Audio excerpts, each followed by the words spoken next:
नमस्कार, आज की फाइट में आप सभी का स्वागत है। मैं हूं आपके साथ हेमंत कुमार। प्रदेश में महिला एवं बाल विकास को भजन लाल सरकार में नई दिशा मिली है। प्रधानमंत्री मातृ वंदन योजना में करीब 12 लाख गर्भवती महिलाओं को प्रदेश में लाभान्वित किया गया। तो वहीं लाडो प्रोत्साहन योजना, नारी शक्ति उद्यम योजना और बेटी बचाओ अभियान जैसी योजनाएं आधी आबादी का पूरा सहारा प्रदेश में बनी है। आज इसी पर करेंगे प्रदेश की सबसे बड़ी चर्चा। पहले रिपोर्ट।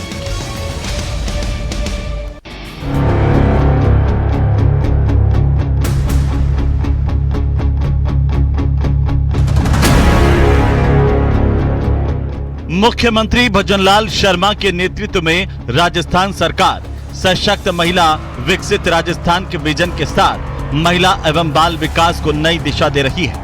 मार्च 2026 तक की नवीनतम प्रगति के अनुसार सरकार ने न केवल पुरानी योजनाओं को सुदृढ़ किया, बल्कि कई नए और अभिनव कदम भी उठाए। सीएम भजनलाल शर्मा के नेतृत्व में महिला एवं बाल विकास को नई दिशा मिली है। प्रधानमंत्री मातृ वंदना योजना में 11,52,000 से अधिक गर्भवती महिलाएं लाभान्वित हुई। तो वहीं लाडो प्रोत्साहन योजना के तहत 6,53,000 बालिकाओं को पहली किस्त मिली। सीएम भजनलाल जी शर्मा के नेतृत्व में महिला एवं बाल विकास को नई दिशा मिली, इसमें कहीं कोई मतलब शको शुबा नहीं है। अगर देखा जाए तो प्रधानमंत्री मातृ वंदन योजना में 11.52 लाख गर्भवती महिलाओं लाभान्वित हुई हैं। लाडो प्रोत्साहन योजना के तहत देखें तो 6.53 लाख बालिकाओं को पहली किस्त जारी हो गई है। नारी शक्ति उद्यम योजना को भी अगर हम देखें तो उसमें 2,991 आवेदन पे ऋण उपलब्ध करा दिया गया है। महिलाओं के सशक्तिकरण के लिए सरकार ने बहुआयामी योजनाएं लागू की हैं। नारी शक्ति उद्यम योजना में 2,991 ऋण आवेदन स्वीकृत किए गए। तो वहीं आंगनबाड़ी केंद्रों को मजबूत करने के लिए हजारों उपकरण और संसाधन उपलब्ध करवाए गए हैं। 20,000 से ज्यादा आंगनबाड़ी कार्यकर्ताओं को स्मार्टफोन वितरित किए गए। इसके अलावा बेटी बचाओ अभियान के तहत 33,000 से अधिक जन्मोत्सव कार्यक्रम आयोजित किए गए। आंगनबाड़ी केंद्रों को सुदृढ़ और मजबूत करने के लिए अत्याधुनिक आधुनिक उपकरणों से सुसज्जित किया जा रहा है। साथ ही 20,000 आंगनबाड़ी बहनों को स्मार्टफोन का वितरण किया गया है।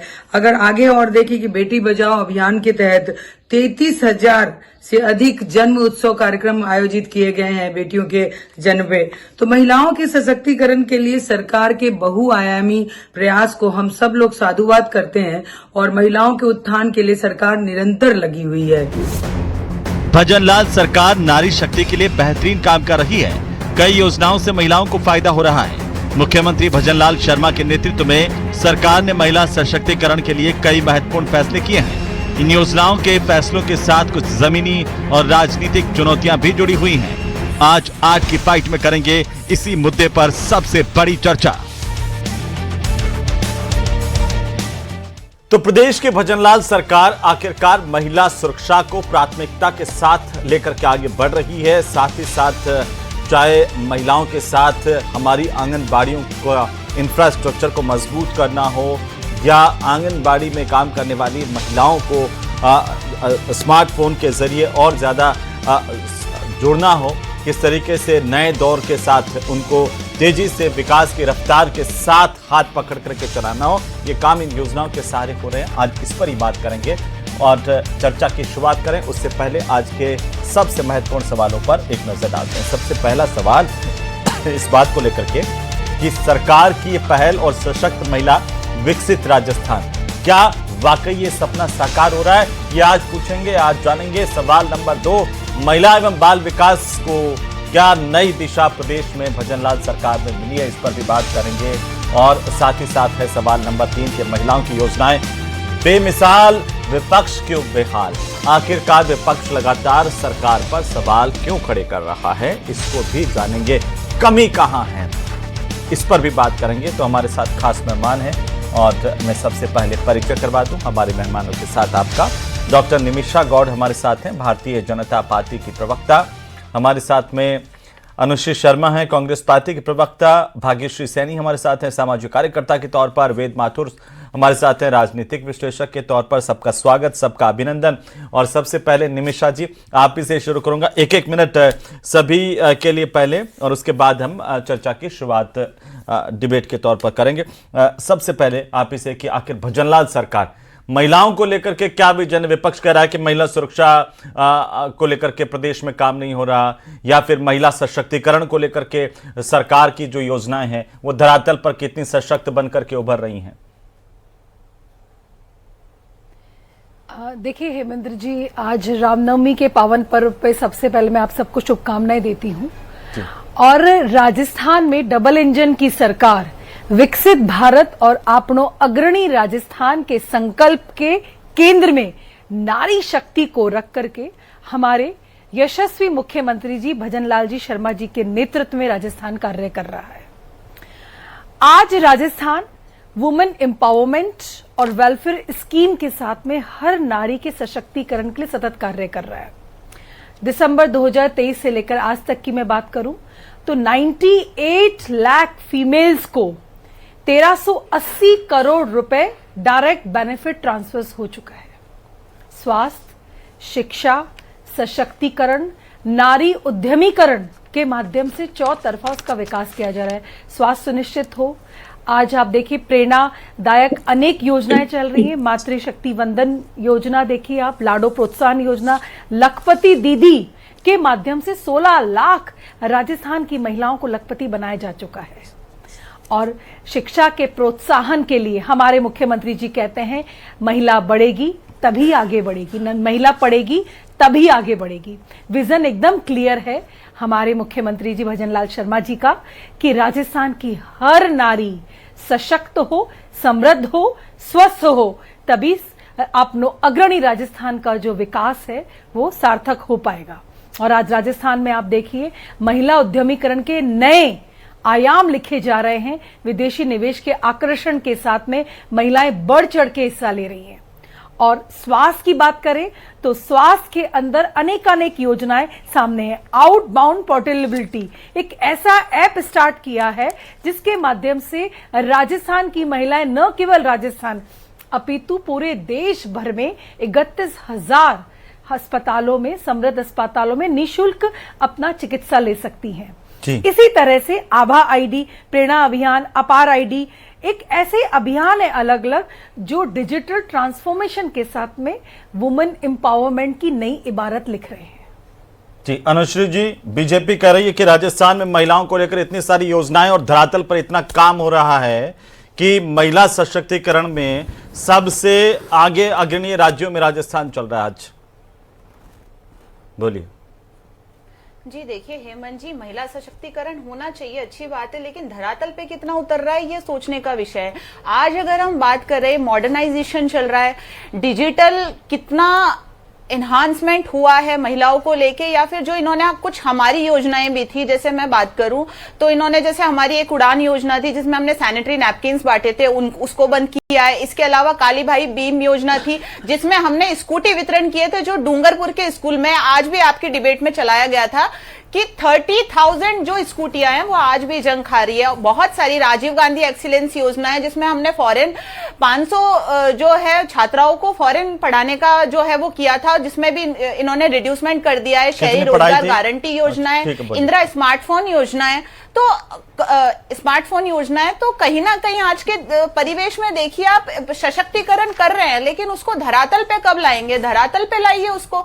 और अगर आप ये बात कर रहे हैं कि मुख्यमंत्री महोदय महिला सशक्तिकरण को लेकर इतने ही कार्य कर रहे हैं, तो कहीं ना कहीं जब राजस्थान में क्राइम होते हैं, चाहे कोटा में कोचिंग इंस्टीट्यूट को लेकर जब महिला का वीडियो वायरल होता है, या फिर जो बूंदी गैंगरेप पे आप उसकी बात ले लीजिए, तो मुख्यमंत्री महोदय का तो कोई संज्ञान या कोई भी संवेदना मैं कहीं भी देख नहीं पाती हूं। दूसरी बात यह कि कहीं ना कहीं डिजिटलाइजेशन की जरूरत है। आज हम एआई के जमाने में जी रहे हैं। आज अगर हम भारत को एडवांस देखना चाहते हैं, जहां पे महिलाओं की दर इतनी ज्यादा है, आधी आबादी को आप उनका पूरा हक दीजिए। स्मार्टफोन योजना में आपने जो है वो चेंजेस ला दिए, लैपटॉप वितरण को देख के ले लीजिए। आज गरीब सामान्य परिवेश से आने वाली भी जो छात्राएं हैं, अगर उनको डिजिटल टेक्नोलॉजीज नहीं मिलेगी तो वो आगे कैसे बढ़ पाएगी? तो कहीं ना कहीं डिजिटलाइजेशन की जरूरत है।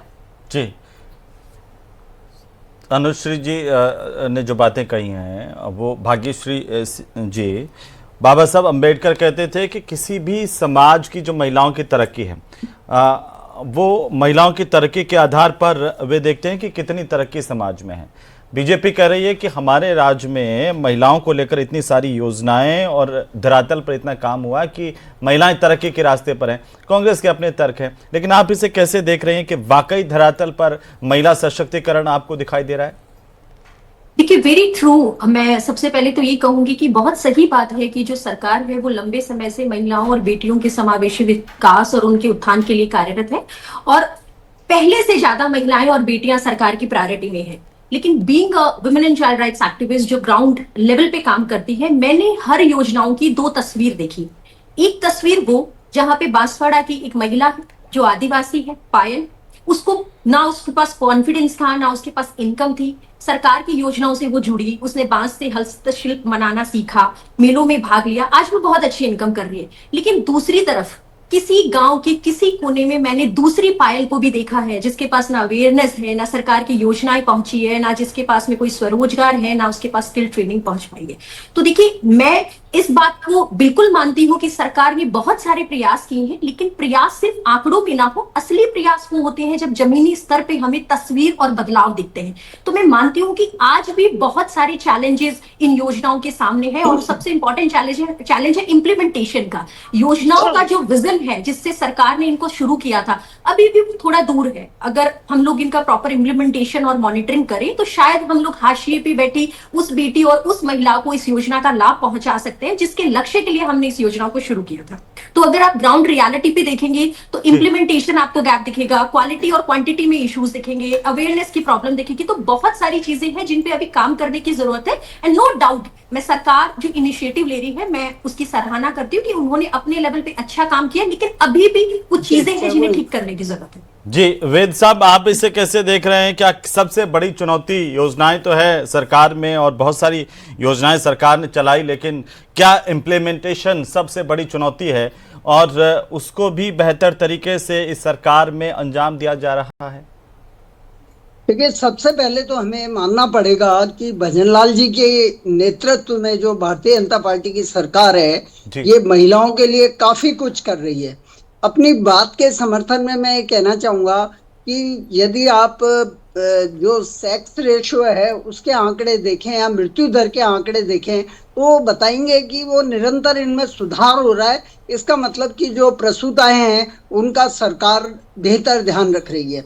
तो ये तो एक पहलू है, लेकिन एक दूसरा पहलू है, उसकी ओर भी मैं ध्यान आकर्षित करना चाहूंगा। सरकार पूरी ईमानदारी के साथ कार्य कर रही है, इसके बावजूद समस्या ये है कि जो सरकारी तंत्र होता है वो संवेदनशील नहीं होता है। वो आंकड़े और गिनती पूरी करने में लगा रहता है, लेकिन उसके दिल में वो सहायता का, स्नेह का, आदर का भाव नहीं होता है।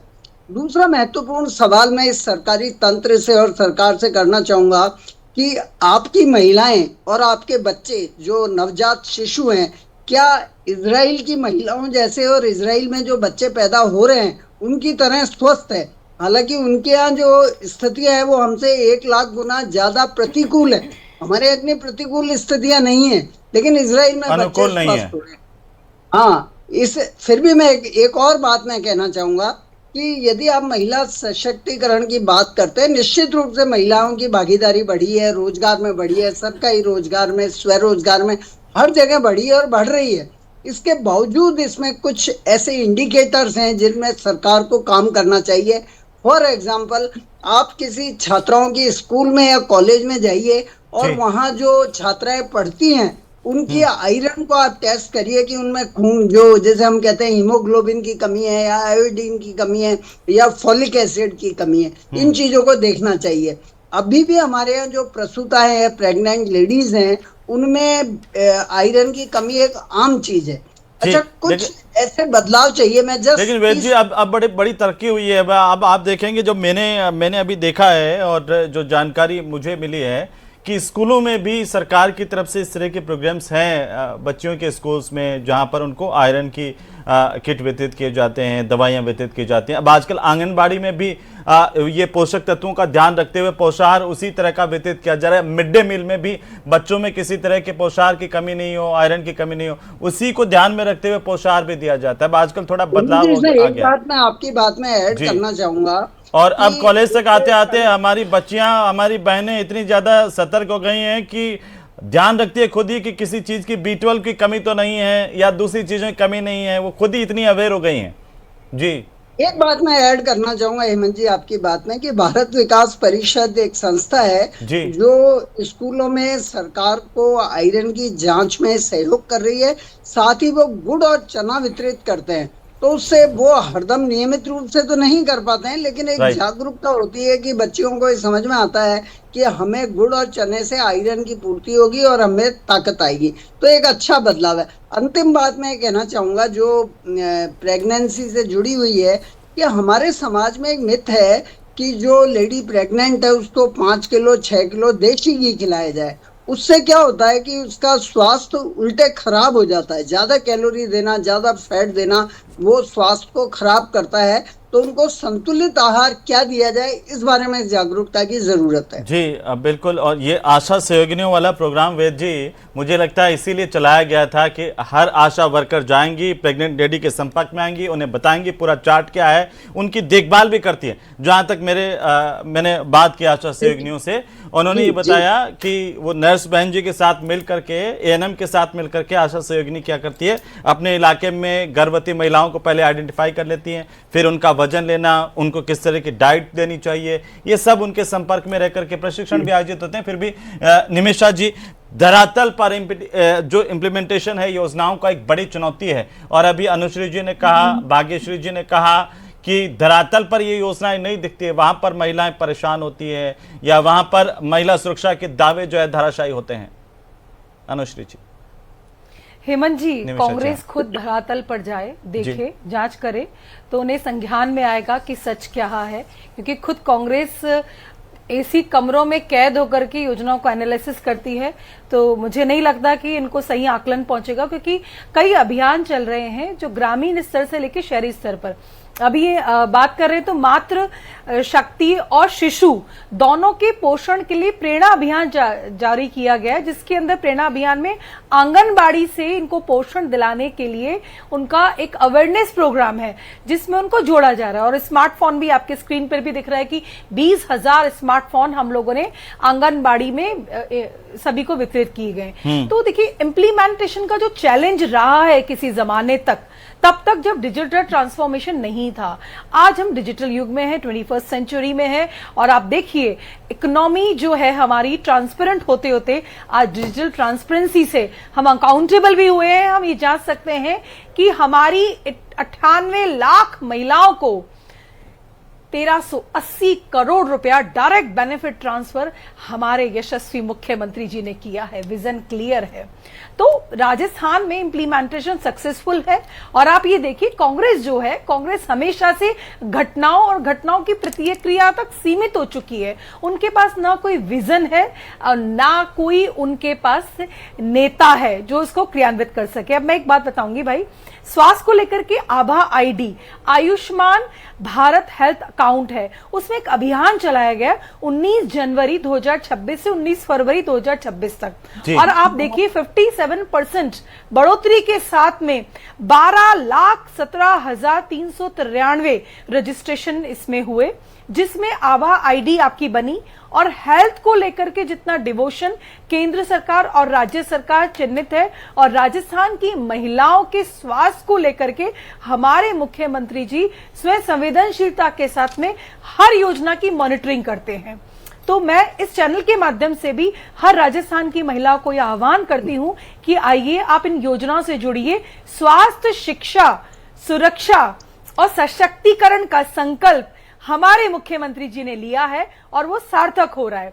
आभा आईडी, अपार आईडी कैसी आईडी है जिसमें ऑटोमेटेड आपका पूरा एकेडमिक रिकॉर्ड, उसमें चाइल्डहुड लेकर के आप जो भी तो योजनाएं तो पहले से ही सरकार में चली आ रही थी। जैसे अभी अनुश्री जी कह रही थी कि उनकी सरकार में भी महिलाओं को लेकर के बहुत सारी योजनाएं चली आ रही थी? देखिए, कहीं पर भी ना तो अवेयरनेस था और ना ही उनका एनालिसिस मॉनिटरिंग था, क्योंकि डीबीटी को तो कभी कांग्रेस सपोर्ट ही नहीं करती है। उन्होंने तो आधार कार्ड को बैंक से लिंक करने पर उन्होंने बहुत विरोध किया था। तो आज भी कांग्रेस उसी घेरे में है जहां पर संस्थागत भ्रष्टाचार चलता रहे। और अब दुनिया आगे बढ़ चुकी है, राजस्थान की महिलाओं का सशक्त समृद्धिकरण होने जा रहा है। ठीक है जी, अनुश्री जी। हेमंत जी, मैं ये चीज नहीं समझ पा रही हूँ कि बहन डबल इंजन की सरकार होते हुए भी आज इतनी विचलित तौर पे कैसे बातें कर रही हैं। क्योंकि कहीं ना कहीं अगर आप देखें, बात क्वेश्चन क्या आ रहा है, इम्प्लीमेंटेशन का आ रहा है। डबल इंजन की इनकी सरकार है। आज अगर हम पूरे वर्ल्ड की बात करें तो महिला साक्षरता दर भी ज्यादा है, और कहीं ना कहीं जो महिला वर्कर्स है या जो मेल विचलित तो वो है जो निमिषा जी, मेरे को मेरी बात पूरी करनी दीजिए। क्यों? क्योंकि झूठ का भ्रम फैलाते हैं। झूठ का भ्रम आप फैला रहे हैं। झूठ शास्त्र निमिषा जी, झूठ का भ्रम आप फैला रहे हैं, क्योंकि आपको पता है कि हमारी सरकार ने काम किया है। आप हमें काम नहीं, आप आंकड़ों की बात कीजिए ना। आज अगर महिलाओं के इतने ज्यादा क्राइम होते हैं तो आपके मुख्यमंत्री महोदय, प्रधानमंत्री महोदय चुप रहते हैं। मणिपुर के हिंसा तक आज तक आपके प्रधानमंत्री महोदय चुप है। आज हमने, अगर हम एआई की बात करें, डिजिटलाइजेशन की बात देने से कोई जनता नहीं जानती है। ये लाडो योजना है, जमाना है राजस्थान की बेटियां डिजिटलाइजेशन की बात कर रहे अनुश्री हैं। बहन, निमिषा जी, जयपुर की बेटियां रोबोट बना रही है। आपका जमाना तो वो था केरल से आता था, उसकी बात बहन। आज लड़कियां रोबोट बना रही है, एआई में बढ़ चढ़ के हिस्सा ले रही है। और कांग्रेस, अच्छा, एक मिनट, अनुश्री जी, आप कह रहे हैं कि आजकल एआई का जमाना है। एआई दुनिया का सबसे बड़ा एआई की जो समिट है वो दिल्ली में हुई। ये भारतीय जनता पार्टी की बौखलाहट है अनुश्री जी। कांग्रेस के शासनकाल में क्राइम रेट सबसे हाई था। अनुश्री जी, आपके शासनकाल में पूरे भारत में सबसे ज्यादा अत्याचार राजस्थान में महिलाओं की बेटियों की होता। अनुश्री, आप तो खुद एक बेटी हो, आप खुद एक बेटी हो। और कांग्रेस के शासनकाल में महिलाओं पर अपराध पूरे भारत भर में देखा था। घटना हुई थी तब आपके मुख्यमंत्री महोदय कहाँ थे? अनुश्री जी, झूठ बोलने से सच्चाई नहीं बदल जाएगी। क्यों चुप्पी साधे महिला अपराध में कांग्रेस के शासनकाल में सबसे ज्यादा आपके शासनकाल में अपराध हुए थे। महिलाओं का गैंगरेप, भिलवाड़ा की बच्ची को जिंदा भट्टी में जला दिया था कांग्रेस के शासनकाल में। भूला नहीं है राजस्थान में उस बच्ची की हाय, भिलवाड़ा की बच्ची की हाय नहीं भूला राजस्थान। गंदा गैंगरेप था। कांग्रेस को जवाब तो देना ही पड़ेगा। मोदी ने कुछ बोला? आपने बलात्कार, अपराध, मर्डर, इसकी हर प्रकार से लांघी थी। आज राजस्थान की महिलाओं का विकास आपसे बर्दाश्त नहीं हुआ है जी। इम्प्लीमेंटेशन की एआई की बात है। अनुश्री जी, शायद आपने अभी नहीं पढ़ा होगा बजट, जो इस बार के बजट में भी एआई पर फोकस किया गया था। वो आप दोनों लड़िए मत, ठीक है। कांग्रेस के कार्यकाल में रखिए, आप कार्यालय जाइए, वहाँ झूठ बोलिए। आप बच्ची हो, राजस्थान की जनता जानती है कि जब बूंदी गैंगरेप हुआ, बच्चों को नहीं पता राजस्थान की महिला की अस्मिता कांग्रेस के शासनकाल में तार तार हुई है। एक्स पर भी एक ट्वीट नहीं देखा पूरे गया भारत है। में शर्मिंदा होना पड़ता था हमको, पूरा भारत थू करता था। ठीक है, चलिए, ठीक है। भाग्यश्री जी, देखिए, कई जो महिला सुरक्षा की जब हम बात करते हैं तो महिलाओं पर हो रहे अत्याचारों की बात भी सामने आती है। जैसे अभी अनुश्री जी ने ये मामला उठाया, निमिषा जी ने बोला, बहुत सारे मामले ये कांग्रेस सरकार के समय भी इस तरह के रेप के और महिलाओं पर अत्याचार के मामले सामने आए, तो बीजेपी में भी सामने आए।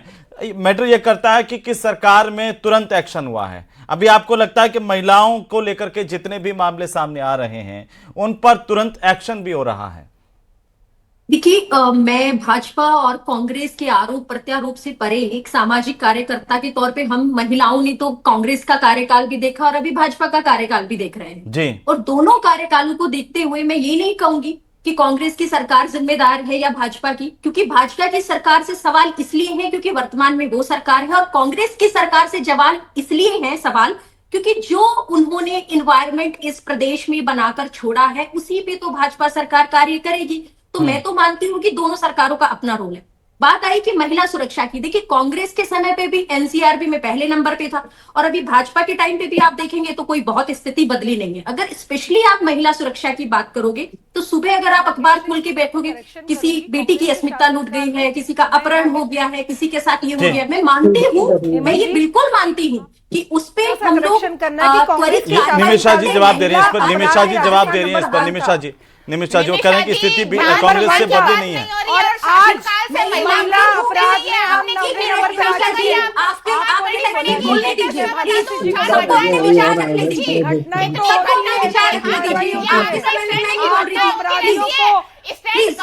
एक मिनट अनुश्री जी सुन लीजिए, जवाब दे रही हैं। निमिषा जी जवाब तो दे रही हैं, उसी पर जवाब दे रही हैं। अनुश्री जी प्लीज। डिजिटलाइजेशन की बात कर रही है, झूठ को फैलाना, झूठ शास्त्र को स्थापित करना, इस चीज को सोचे।